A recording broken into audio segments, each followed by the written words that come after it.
Hi ICD 10cmలో ఎన్ని types of fractures ఉన్నాయి? బేసికల్గా ఫ్రాక్చర్ 2 టైప్స్, క్లోజ్డా ఓపెనా. క్లోజ్డ్ అంటే బయటికి కనిపించదు లోపల ఫ్రాక్చర్ జరిగినట్టు. ఓపెన్ ఫ్రాక్చర్ అంటే బయట ఒక వూండ్ ఫామ్ అవుతుంది, ఆ బోన్ అనేది బయటికి చొచ్చుకొస్తుంది, దాన్ని ఓపెన్ ఫ్రాక్చర్ అంటారు. మళ్ళీ ప్యాటర్న్స్ ఎలా బ్రేక్ అయిందో బోన్ దాన్ని బేస్డ్ ప్యాటర్న్స్ డివైడ్ అయి ఉన్నాయి. ట్రాన్స్వర్స్ ఫ్రాక్చర్ అంటే అడ్డంగా ఒక బోన్ అడ్డంగా బ్రేక్ అవ్వడం. తర్వాత ఆబ్లిక్ ఫ్రాక్చర్ అంటే స్లాంట్గా బ్రేక్ అవ్వడం. తర్వాత కమ్యూనిటెడ్ అంటే 2 to 3 పీసెస్గా బ్రేక్ అవ్వడం. సెగ్మెంటల్ ఫ్రాక్చర్ అంటే 2 బ్రోకెన్ బోన్స్ మధ్యలో ఒక బోన్ సెగ్మెంట్ ఉంటుంది దాన్ని. స్పైరల్ ఫ్రాక్చర్ అంటే ట్విస్టెడ్ ఫ్రాక్చర్.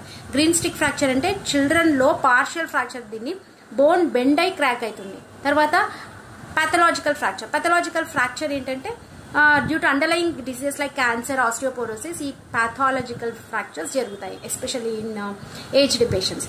తర్వాత కంప్రెషన్ ఫ్రాక్చర్ అంటే especially spine fractures due to osteoporosis.